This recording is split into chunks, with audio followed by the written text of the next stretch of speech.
If there's a community you want to impact, you have to start by talking to them and asking them what their problems are before you jump into designing solutions. Like, whatever idea you have, instead of making the perfect plan to execute it, just like do it. Like, actually go out there and do it and iterate and make it better with time.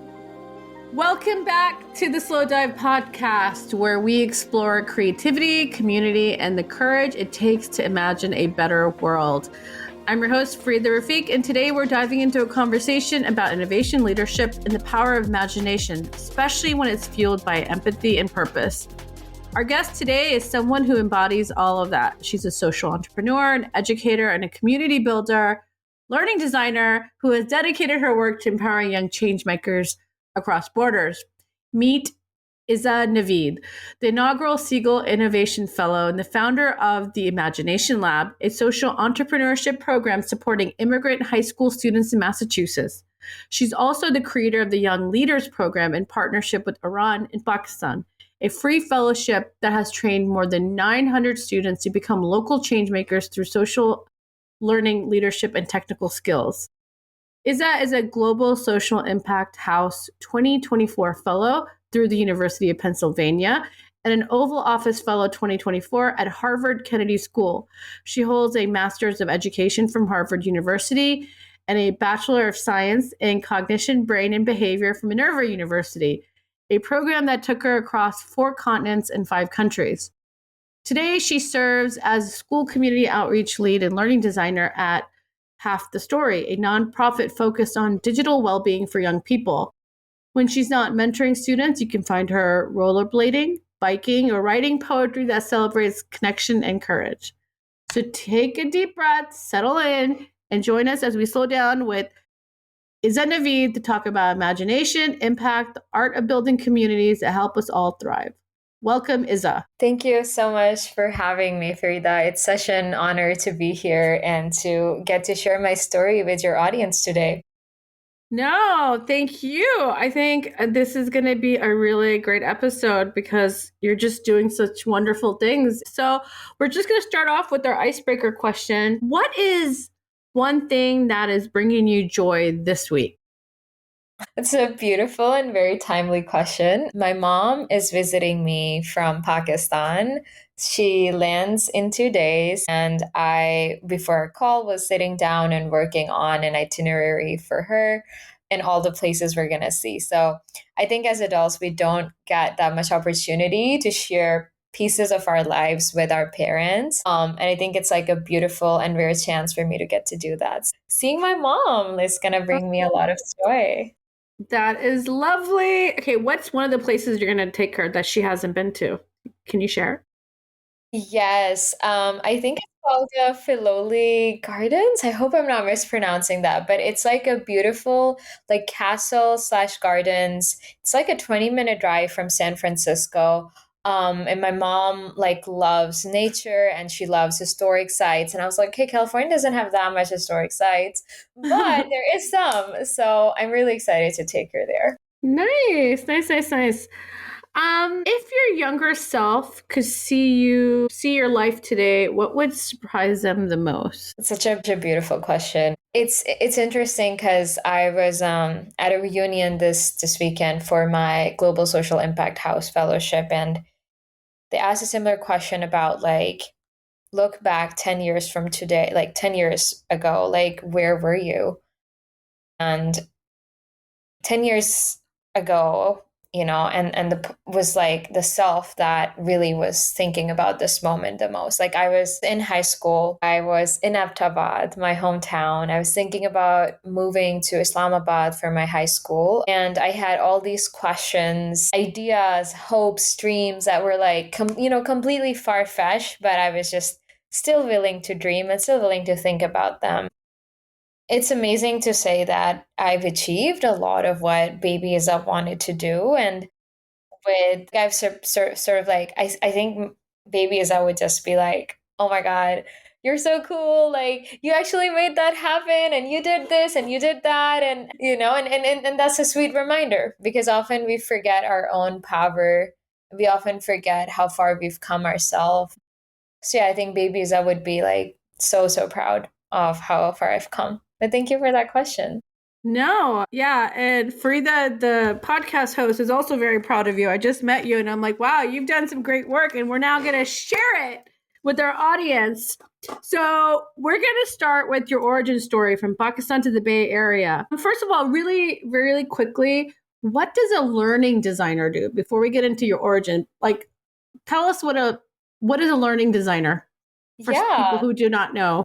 Yes, an awesome question. So, a learning designer is an umbrella term for people that are program designers, curriculum developers, and writers, and experienced designers. So, you basically think about, like in my role today, I think about how people learn, how can we make the learning interactive and increase retention and engagement, and then thinking about how I can, like, from the outcomes that I want from a certain experience, sort of go back to it's like very like almost backward and forward design simultaneously, like thinking about, okay, if I want people to feel a certain way after they engage with this lesson plan, how might I design the activities so that we reach that outcome?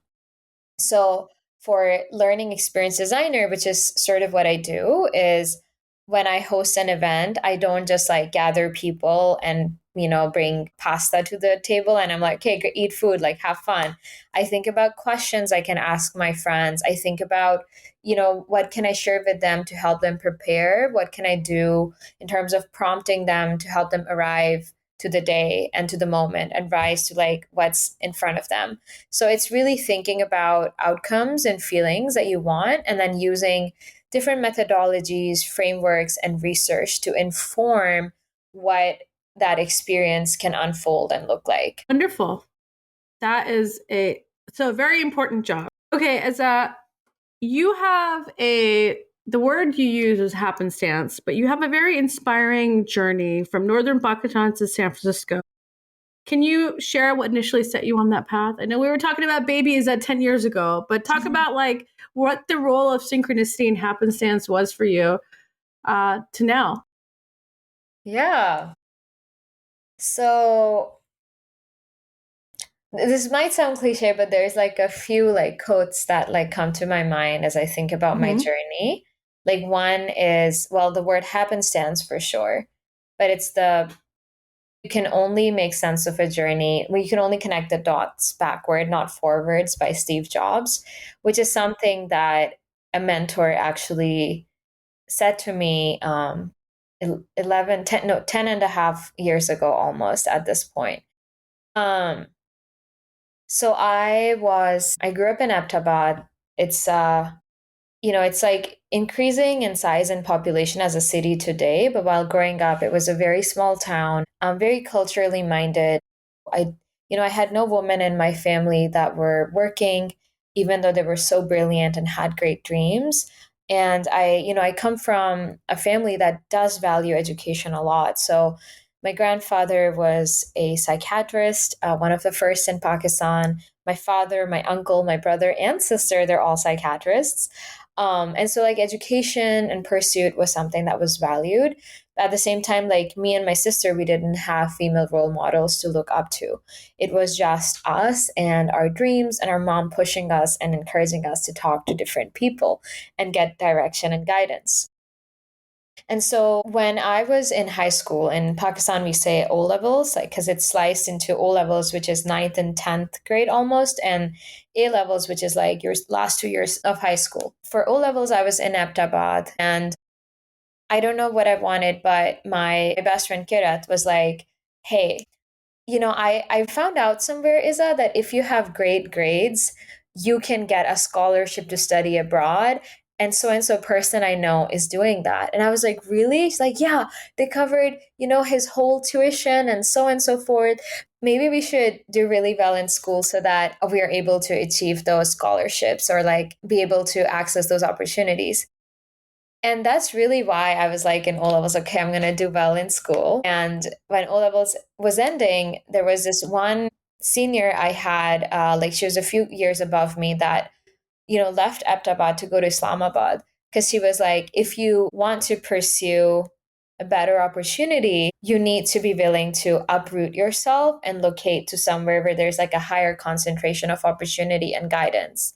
And Mm-hmm. she was under the belief that, and I really agreed with her that, our small town was still very young. The A levels program or the senior high school guidance was like very nascent. And she's like, I don't want to play this gamble with my future, but I do want to play the gamble of moving to Islamabad and seeing what opportunities I get there.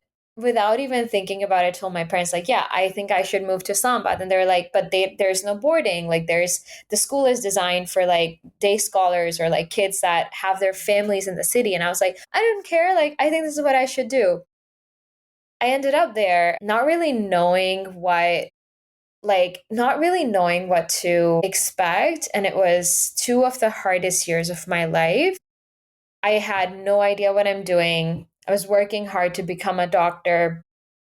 And this one fine, like Tuesday, or so, it was just like a random day, I was ranting to my high school counselor, being like, I gave the SATs like you recommended, but I didn't really want to. I don't think standardized testing is for me, like, blah, blah, blah. Like, I just wish I could travel because I really think learning happens outside the classroom and not inside the four walls of a classroom. And his name's Raja Feroz, my bless his soul, like my teacher. He goes, "Oh, Izza, like if this is the way you think, and you're really frustrated by how, if you really do believe this, you should apply to this university called Minerva, but they have only like a 2% acceptance rate or something bizarre like that." So he's like, just keep it as like as one university, but have some backup options. And the funny thing is, Frida, like he wasn't the mentor I worked with on my college applications. It Mm-hmm. was this person, Fariha Yusuf. But Saraja first was this person that like just happened to be there in the playground when I was so frustrated and thinking about my future. Yeah, long story short, got into Minerva, packed my bags in August 2017, showed up to San Francisco as a freshman with wide eyes and fear and hope and dreams and all these things at once. But really, like, I think had I not made the almost blind, like, if I know now if I knew back then what I know now about how hard it was to live by myself in Islamabad, I don't think I I don't think I would like move. Like, I would just be Yeah. like, oh, this is too uncomfortable. But that like leap of faith in the dark, almost, to be like, Yeah. I will land on my feet, like, really helped me. Yeah, that's like the fearlessness of the hero's journey, the beginner's journey. If you don't know, you don't know anything, right? You're just so open to learning. So you do dive in. And yes, yes. And that was serendipitous for you. So, Minerva, how was that experience for you? And I know that was like the genesis that brought you back to this amazing program that you started in Pakistan, which is called Urraan. So, how did those two connect? Yeah. I love Minerva. I always tell people, like, I swear they're not paying me for talking about them, though they should, because They should, yeah. They should sponsor your podcast, is that, or your next book or something. They should that's do that for sure. right. um, but Minerva was just such, like, it was very hard, very formative, but such an amazing experience. Like, I got to spend 4 years, like each semester, living in a new country. So I lived in San Francisco, USA, Seoul, South Korea, Berlin in Germany, Buenos Aires in Argentina, and London in the UK. And when you're in like late teens, early 20s, and the sky is the literal like limit, like, it was just such an amazing opportunity that was given to me that I'm so grateful for. But I think something that's like less known or talked about at Minerva is how much professors and educators care, and how they really modeled for me what education should be and can be.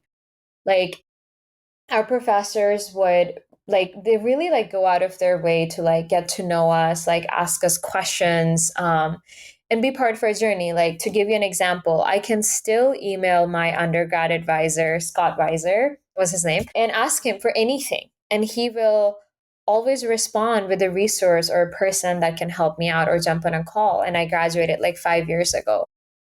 Amazing. And so, the beauty of being in a program that teaches you all these skills is you unintentionally take it for granted, or at least in my case, I don't know, I just thought this is the norm that everyone has. And so I moved to Pakistan a year after Minerva ended. I was working in fintech in San Francisco, had, was earning well, had a good life. I moved back home to Abbottabad after my H-1B didn't go through the first time, and I meet up with my friend, and my friend Hamad Lodi was running the program Urraan. And, I knew him for many years. We both care about social impact work. And I always thought okay, I want to do something for the program, but I never had a year to live in Pakistan and actually make tangible impact. And when I started meeting students through that, and when I started meeting and talking to my cousins, family, and students in my hometown, I just realized, oh my God, the opportunities that I had access to and what all of these kids have access to is it's like the sun and the earth. They're so far apart that there was almost no comparison. And I think the thing that bothered me the most, Frida, was I didn't do anything to be born in a home with the parents I had who invested in my education, were financially able to send me to a good school, gave me a stable enough home, all of these things, right? These kids, they didn't do anything to deserve the hard life or the challenges that they had. And I think that was a moment where I was just this not under my watch, no way. So I talked to Hamad Bhai or my friend Hamad, and I was like, I want to do something here. And he's like, oh, come do a one-off lecture. I was like, no, no, no. I want to make a curriculum. That's when I was and now I know I was going into the learning design work back then. So YLP was born. And Young Leaders Program is the initiative that partners with Urraan. And through this, we've taught soft skills and self-advocacy, leadership, collaboration, all these skills that you need to really thrive in the workplace that Pakistani universities and high schools do not teach. Unless you pay a really premium price to go to school, you don't get access to these opportunities. And we've trained more than 900 students over the last 3 years in developing these really important and tangible soft skills. Tell me, I know we discussed this earlier, but what are some standout stories from your time at Urraan that your pay it forward moment, or where you saw the work of the program really flourishing? Is there any examples of that you can share with us? Yeah, quite a few. I think the one that really stands out to me is this girl, Habiba. Habiba has 6 other siblings. She has many sisters and some brothers. Everyone in her family, her dad was the most educated person in their family, and he only studied until 7th grade. Mom never went to school. Habiba and her sisters worked as the word that domestic laborers or domestic help in people's houses in Pakistan. And, it was very common in her family for her parents to uproot the kids, send them to people's house to earn money and just continue their education as early as 12. So when I met Habiba first time, I think she was maybe 12 or 13, working as a domestic help. For all she knew, her future was when she's 16, she was gonna get married to this guy that she was already promised to.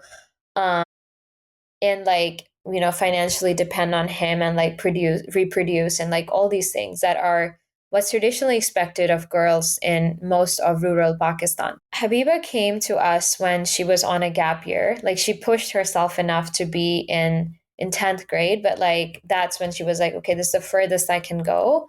And she's on a gap year and was very depressed and was she didn't know it was a gap year, right? In her head, it was the end of her schooling. And she's I feel I could tell that she really wanted a supportive environment and community. but she didn't know how, she didn't know what. Like, there's this thing we say in the world of education called hidden curriculum. It's like the unsaid norms of a place where, when you don't even know what you don't know, Farida, how can you get step Mm-hmm. forward? Like, she doesn't know how to like recheck her exam. She doesn't know that's even a concept, right? And so she got bad grades and she's just sitting with them in 10th grade. But she joined VLP, she joined Urraan. She did the 2-month program from like 9 to 5 boot camp. And she did an additional 2 months to like really build up her graphic designing skills. She went on to do 11th grade, 12th grade. She's actually now seeking admission in college, which I'm Amazing. so proud of her. And she worked part time as a graphic designer. So she actually works with a local like marketing studio in Aptabad and, like is paid monthly and uses that money to financially support her family and pull her siblings through school. Her siblings, like some of them had left school, but now they're like all back in school thanks to her. And I mean, she's such an amazing girl because, like, and one story that comes to mind is, when she was done with VLP, like, she's like, I really want to, I really want to work from home or like do my laptop work from home. Like, I've seen like so and so friend does it at in VLP. How can I do that? And I was like, oh, like you just need Wi-Fi. But we realized that the internet doesn't really reach very easily to her village or her town outside the city of Ahmedabad. So we actually got her a Wi-Fi egg thanks to a generous donation. And the deal was that she had 7 months of this internet access to find herself an opportunity that can self-sustain her. 2 months in, she had something and she reinvested the rest of the stipend that was given to her for her like family and like her siblings. So they don't have to like do domestic work. And I think the thing that's so amazing is like, I think often changemakers have this, like sometimes have this false perception that Frida, I am only going to invest in you when you prove yourself to me. Whereas I think my perspective is I will believe in you completely. And because of my belief, you are going to rise to the vision I hold of you. And I noticed that over and over again with my students in VLP. Like I had a 29-year-old who had never touched a computer in his life.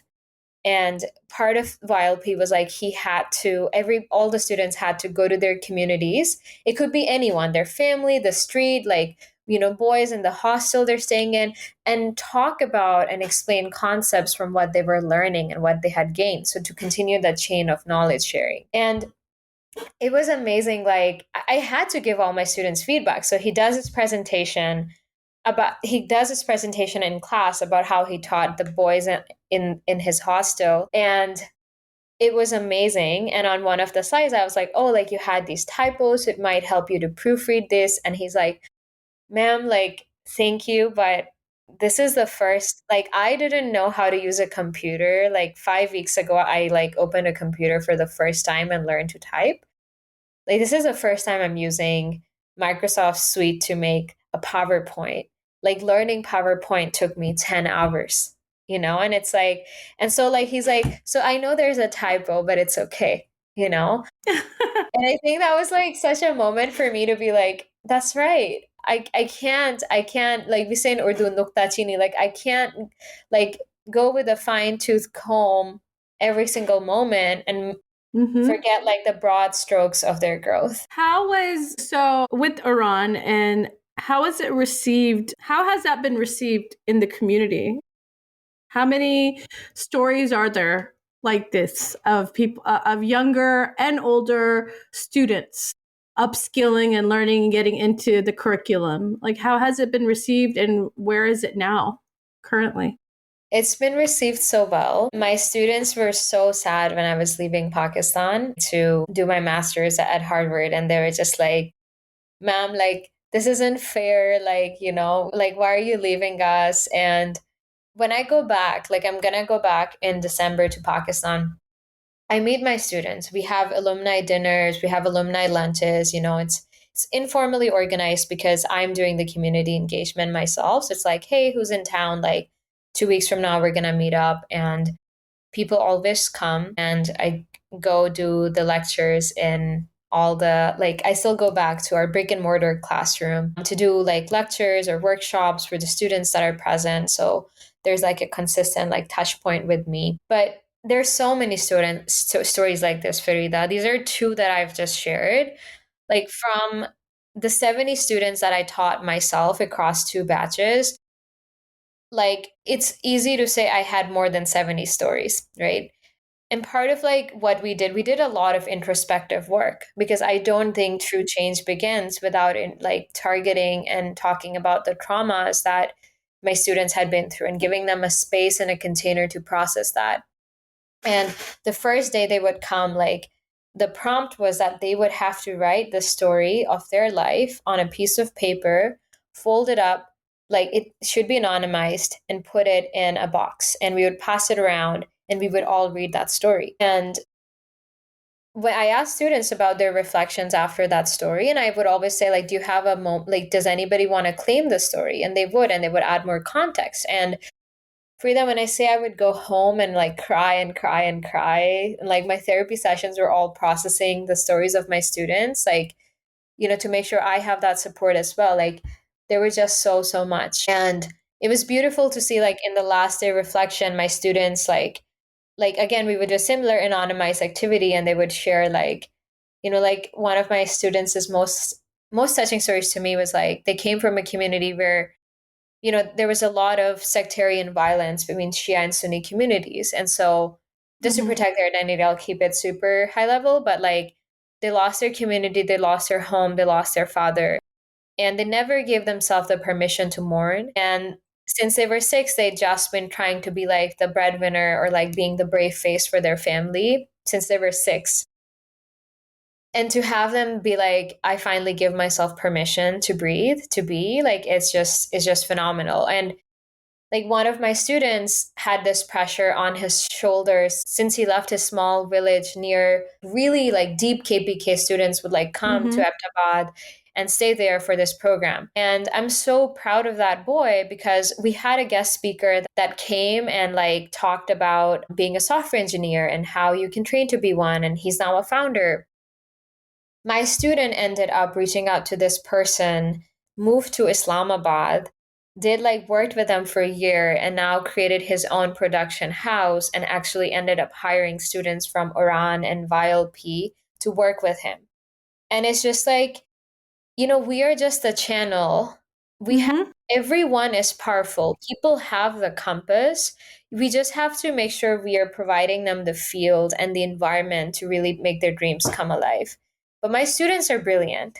So, yes. I see. I can feel the passion you have for your work, and I can feel it, and our audience can probably feel it too. I'm going to ask you, where did the drive and the empathy and the passion to get into this work originate from? Social entrepreneurship, did you find yourself in there? But like, how did you figure out this is what I'm doing for the rest of my life? I mean, and also what you said about providing a safe space and a container for people to be seen and be vulnerable. How did you arrive to that place at such a young age, if I may say? Because a lot of people, and I applaud you, because a lot of people get into purpose-driven work later in life. And this is something you're doing from the get-go. So how did that happen? Is that just something you've always had in your heart? Yeah, just curious, because you're obviously doing the work and you're making an impact, but you're quite young, and that's a good thing. But that's why I ask. That's so sweet. Thank you, Farida. I think so for the importance of making a container, I wouldn't use those words, right? Like I know those words now, but I was making a container. I just knew I had to hold space because I really recommend everyone should go to therapy. Everyone, Yes. even if they're like, I think I'm fine, please go to therapy and you'll realize Yes. you're not 100% fine. But I think my therapy really taught me the importance of showing up that way. And the way Minerva created space for us, like also was such a good modeling for me about, I didn't realize it, that I didn't go in being like, okay, my professor is doing this and 6 years later I'm going to do the same thing. Like, but I was absorbing all of this. I think with like where the purpose and passion comes from to give back, I think my family really valued khidmat e khalq, or it's Mm-hmm. Urdu for like service of humanity. My father, may he rest in peace. I lost him right before I moved to Islamabad. He dedicated a lot of his life to social good and social causes. Like on his funeral, we had so many people that were like, they would say they've been orphaned because my dad was, without our knowledge, like buying groceries for them, paying tuition for their kids to go through school, funding them to go to college. Like he did a lot of like social work and charity work without our knowledge, and always in such a way that the other person felt empowered and not as if they were at the mercy of my dad. And I think a lot of like social work in Pakistan can sometimes be misguided because, you know, you take selfies giving packages to the people you're Mm-hmm. helping. So I think like that was something that definitely like shaped me a lot. And I think the other thing is like I had a teacher in high school that like would, in middle school, that would consistently say the best thing you can do is social work. Like it's like you giving back to people with what you have is like one of the most noble things. And it was just so ingrained in me. But then also for that there's so much inequity in Pakistan, right? Like Mm-hmm. I'm going in my nice car to my school where it's completely English medium, so I'm learning so much. And there's people that are begging on the side of the street that shouldn't be there, right? I think another thing that like I'm just realizing now as you ask this question is like my journey as a woman and girl really helped me move from being in the place of like I don't know, higher on the pyramid of getting access to opportunity to being pushed to the very bottom in some ways. Like Hmm. I saw I saw my journey until middle school. Like I was seen as like a student that's doing well and like student that's this and that. But I saw the shift in middle school to even my teachers referencing to me as a young woman and girl. And I'll never forget like a teacher, my best friend and I, Omar, he's a guy, like we debate, it was a debate competition in like an English class and an Urdu class, like so we debated and I was objectively better in the points I made than he was, but the teachers were like, oh, but we want him to be first. And I was like, why? It's like, because his voice carries command, because he's a man. Wow. And I was just like, but I'm following the criteria. Like, what is going Yeah. on? And like, there were a lot of moments like that in my high school journey and beyond where I was just like because I'm a girl or a woman, like can't go for a walk, can't go to the gym, or like can't go for running outside, can't go for a bike ride. All these things that like I couldn't do because I was a girl. And I was like, damn, is this gonna be my life? And then moving to San Francisco and then being able to do those things again. And then moving back to Pakistan and being like, there's a new normal. Like we can't accept the world as is. Like we can actually do things to change. Because how did these societies end up where they are? Not to say San Francisco is a perfect place, but it's like it's I mean so messed up. But for me as a woman, like I was like, Yes. I can go for a walk. Like, what? By myself? My mind just melted. And when I went back to Pakistan, I was like, I can't go for a walk here yet, but I can do something to change this. And I think that mindset is like what really served me in thinking about like for the students, like they're not there yet. Like they want to interview at these companies, but they don't even know how yet. Like it's like inserting that yet because I'd experienced a new normal was what really like, yeah, it really changed the way I thought about it. Thank you for giving me a chance to reflect on No, that. no, and no, I mean, I've been to Pakistan a few times in the recent years, and Islamabad is so vastly different from the other cities that we were talking about. So to have those experiences for students from rural villages to come to Islamabad and have all that, it's amazing. And I think also there's so much needed there. I don't know my parents were immigrants to America, so I've only gone back just to visit. Do you think there, and this is and we don't have to keep this in our recording. I'm going to ask this. This wasn't on my script. Do you think that there's only answer if you feel less comfortable, and we don't have to keep it. Do you think there's a lot of younger talent and people leaving Pakistan and staying and coming back and investing back in Pakistan after they go abroad to UK or Canada or America? What is that like? Because obviously there is a need. There's a Yeah. need for change makers and social innovators and entrepreneurs like yourself to bring back frameworks and blueprints and change things up. So, how is that received? Yeah. Or I guess the correct question is, are people leaving and coming back to Mm. invest permanently, or are they like staying abroad? Yeah. Once, I mean, that's such a powerful question. And I think everyone will have a different perspective. I think it's really hard to go back and invest. And I think, truthfully, even for me, Farida, like, having lost access to my freedom in Pakistan as a young woman, and like in many ways, like life is objectively not the same. I can't go for a stroll at 10 p.m. in a park in Pakistan. I can't, right? yeah, that's true. I wouldn't have moved back unless I lost my H1B as well. Or like if I won that lottery, I would have probably stayed. Maybe I would have moved back, but it wasn't like I must go back and I must change my country. It was after going there when I was like, oh my God, like I'm so glad I'm here, like that I can make this happen. I think I see a lot of young people staying to build their lives here. And I know so many young Pakistanis. Like I gave a talk at Minerva last week, and there were these like really sweet students from Pakistan, and they were like, we really want to do something, but we don't know how. And I think it's like I really empathize with them because it's like your life, you're building a life outside your home country. It demands everything of you. Like, with what time are you going to, or what energy are you going to invest back home, right? I've seen a lot of people once they get a green card and feel like, okay, now I feel a bit more secure in this country, then like they think more about giving back. I know a lot of people give back by empowering change makers that are already working on ground through Mm-hmm. like their donations and mentorship. Is there a need for people? Oh, absolutely. I think the countries that have their graduates move back and build a country are very lucky. And I wish that we had more of like a pipeline of people being able to do that. Hmm. Thank you. Thank you for asking that extra question that wasn't on our segment because I was curious to learn that. Yeah. Yes.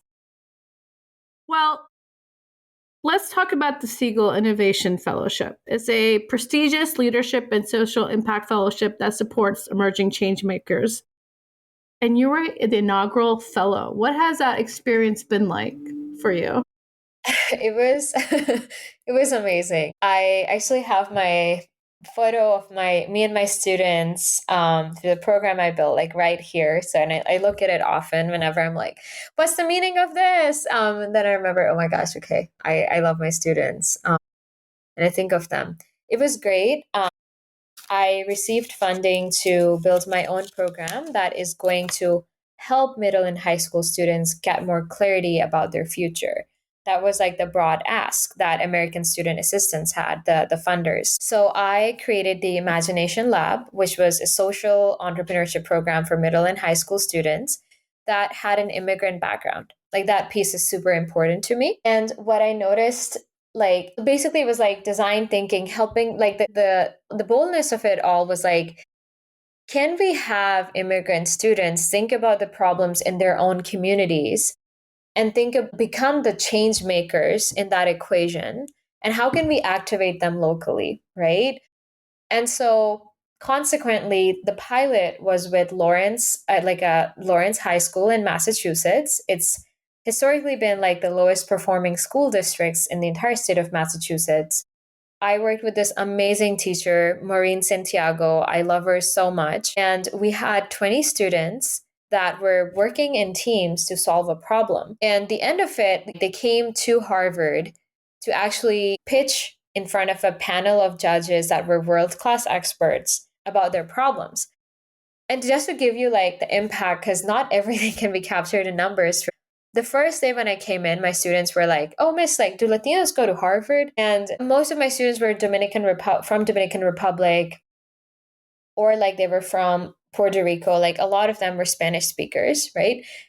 To then like show up to Harvard, we did like a welcome video for them with people like saying their names, like "Hi Farida," like "Bienvenidos," like in Spanish, in English, really make them feel welcome. And like the last slide, like it was so sweet. Like I was telling my story and I started tearing up because I was so proud of my students and I was so proud of how the day went. My students, they all leapt from their seats and they all like ran up to me and engulfed me in a hug. And they were like, "Miss, it's okay to cry. We were crying too. Like, you're doing important things, you're doing hard things." And I still have photos of like them engulfing me in a hug. I'm 5 foot, and some of my students were like 5'10", and like it's so cute, like those pictures. But that experience was amazing. It taught me about how difficult it is to be in a public school in the US, how challenging it is, how amazing the kids are, how well intentioned the teachers are.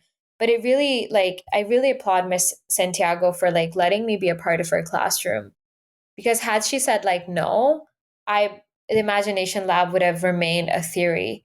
But I got to go to the classroom and build a curriculum out. It is now being used in Massachusetts by like Lawrence High School, and there are other like schools that are also interested. And we're working with distribution actually with ASA this week. So if folks are interested in implementing this in their schools around the world, like you will actually have access to those resources for free. That is amazing. You are okay. So what are so there are high school students that were in the Imagination Lab, right? So it's only for high school students.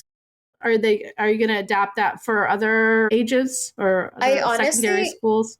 I honestly think that it can be used as early as like 7th or 8th grade. I think 6th grade is a big year of transition in the US and around the world from elementary, like you're finding your feet in like your new middle school. But as early as 7th grade, like the curriculum is not that complex and it was designed with the flexibility and fluidity to allow your teachers and facilitators to like really adjust for their audience in their classrooms. Wow, that is tremendous impact. Okay, one more thing we have to talk about is Half the Story. That's another program that you're currently working in, right? As a learning designer. Tell us a little bit more about who Half the Story serves and what are you doing? Yeah. So Half the Story is a nonprofit that's focused on improving digital well-being in middle and high school students. We do a lot of program around youth activation. So we have summer programs called Digital Civics Academy that teens can be a part of. We have a teen tech council that kids can join if they care about how cell phones and screens are affecting their digital well-being. And then we also partner with schools across the US and hopefully in the future internationally. So I actually designed a curriculum that helps like build that awareness in students to put down their phones and their screens and be more present in their day-to-day lives, right? We believe screens are a tool and they can be great for making your life better, but what we're seeing is that screens are taking control of kids instead of kids controlling their screens. And it's not always helpful to have your mom tell you, "Get off your phone," right? Like you need to be able to build that Yes. muscle. So that's what I'm doing. And I talk to a lot of schools who are interested in digital wellness. So if you're like a teacher that wants to talk about digital wellness, like please reach out to me. But I think it's all for me, like in the same universe of capacity building for young people. Like through Urraan and YLP, it was capacity building through soft skills. In Imagination Lab, it was capacity building through entrepreneurship skills. And now it's like capacity building through like digital wellness. And very core thing like screens, I really like kind of rid students of their agency in some ways. I love that because, yes, screens are robbing us of our attention and Yes. valuable time. Any tips for adults who are always doom scrolling? I mean, anything helpful for adults as well that you could Yeah. share?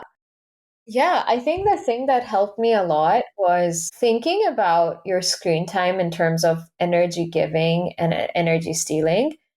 I think we sometimes bucket all of our activities on screen as bad, but like for me, I realize like I really do like to wind down after work by doing something that's like low effort. Like sometimes I like to read a book, but sometimes I'm like, oh my gosh, that's still like activating my brain.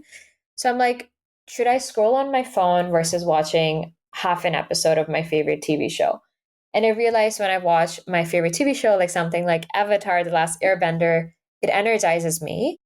Versus when I'm on my phone scrolling, it really drains me. The same 15 minutes or 20 minutes, right? So think about things you're doing that bring you life and joy and try to invest time in doing those versus like being on your phone just doom scrolling. I also think like this was like a big like aha moment for me, but it's like we kind of forget how much color and joy and emotion our screens elicit to us in ways that makes us feel like our life is not that interesting. And so actively seeking ways to have hobbies, meetups, gatherings in your day-to-day life or in your like maybe something you do every week that makes you really excited. So instead of scrolling on Friday night, you're out biking or rollerblading or hosting dinner for your friends. It's about building a life where the default is not like, oh my gosh, I have nothing to do, so I want to be on my screen, right? So it's like, how can you build that muscle to make your life more attractive than your screens? No, I think we all need to hear that. And it's not just for the kids, it's for all of us. Yeah, yeah, I mean, for me, like, I absolutely do not like social media. I only Mhm. allow myself very little time weekly to post on it. And otherwise, I see that more of as a resource, but not a place I'm going to spend time. Because, yeah, I mean, yeah, it's a lot. Well, we're almost at the end. This has been such an insightful and inspiring conversation with you. And I'm learning so much about your work in learning design and all these amazing things you've done in the different communities. What would you say are some skills that one should have or one should cultivate if they want to get started on a career as a social entrepreneur, if they have a cause or a problem they want to fix and build something around that? What would you think is important for someone to get started who may not have the educational background, but is like, okay, I see a problem, I want to get started. How would they start? Or some Yeah. just really. Yeah. Be a good listener. If there's a community you want to impact, you have to start by talking to them and asking them what their problems are before you jump into designing solutions. Like if you don't know, like this framework called design thinking is really helpful for breaking down the process of making a prototype. Whatever idea you have, instead of making the perfect plan to execute it, just like do it. Like actually go out there and do it and iterate and make it better with time. Like the first classes of young leaders program at Urraan were like so boring, and then the my students were like, miss, we fall asleep, please can you make them better? And then they got better and more interactive, and then the feedback from the last batch I taught were like, oh my gosh, this was so fun, we love it, like blah blah blah. So it's like, so like really like be willing to jump in and make change happen and be consistent. Like I think often change makers like they do a one-off thing and they're just like sorry, I just realized we won't have a video on the pie. So like they're like just like wipe their hands We can hear that. We can hear that. Yeah, yeah, yeah. No, and it's true. they're like, okay, like, you know, khalas is the Arabic word, like I'm done here, like I made that one-time donation, like they're like find something you care about and actually like be like, how can I show up this week? Or even if you decide like I'm gonna dedicate like 2 hours a month to this, like make sure you make Hmm. those set aside those 2 hours and keep showing up in that way. And build in public. Like I think a lot of venture backed companies are very good at talking about the work they do. Like the founders post on Twitter and LinkedIn and like really talk about the work they're doing. And social entrepreneurs are like sort of cast to the side because we're like, oh, we're doing good work, why Hmm. should we promote it or talk about it? The world doesn't work that way anymore. Social proof is becoming really important. And for me, I found a lot of speakers for YLP by posting stuff on LinkedIn, I found a lot of support and donors because I talked about it on LinkedIn almost every day for like 4 months. And so if you can find whatever work you're doing and talking about it in a community like virtually, I've noticed you are more likely to deepen your impact and help the community better. So yeah, don't be shy. Like I think especially women are Yes. like very shy about like showing off, like it's okay. Everybody gets to show off. Why shouldn't you? Like you're doing good work. Great advice. Great advice. Building in public, talking about what you're doing, sharing it with others so people know that you're there and you're working on a project is, yeah, the algorithms help too. If you talk about it, if you use LinkedIn, LinkedIn is great for that, for building. I'm going to ask you one last question for this final segment. What are some of your future goals? What else do you want to build going forward? Or is there a project that you wish to start or something you'd love to collaborate on in the future? Yes. So there's a few things. I think my life's like long-term big goal is to scale YLP in a way that it can reach a lot of rural villages and a lot of like, the places in Pakistan outside Karachi, Lahore, Islamabad, like the bigger cities, to create it as like a model that other developing economy countries can mirror for helping youth in their communities. I think for myself in the short term, and someone told me to be bold and ask for things, I'm going to ask for it, is I am I love public speaking and I love storytelling to talk about the issues that are so important. And so if anyone who's listening this would want to hear from me, I would love to be like a speaker for you. I've spoken for Google in the past and it was amazing. I've spoken for like a lot of like other universities and schools, mostly in Pakistan, but some in the US. And I want to do that more because I think like most young people don't see social entrepreneurship as a viable career. They don't have enough role models that are talking about it. So if you're listening to this and you're like, hey, I actually have a magazine, a newspaper, or this panel that's coming up that we'd love Izza on, like, yeah, please reach out to me. And No, then absolutely. like the last Yeah. thing is like I am always, always, always, and I make this obvious on my LinkedIn. So in my head, it's like, of course, everybody knows this, but like I am always looking for changemakers in Pakistan. I love mentoring leaders and I love mentoring especially like student activists. So if you are someone hearing this and you're like, "Oh my gosh, I'm actually working on a project and I'd love your advice or thoughts on what I'm doing," please reach out to me. I would love to mentor you, support you, and guide you and help amplify your work more. So those are my three asks. Those are wonderful asks. And yes, I think the speaking part for sure. I mean, you have so many wonderful stories to share and all the work that you're doing right now. I'm looking forward to all these things flourishing even more for you. Thank you.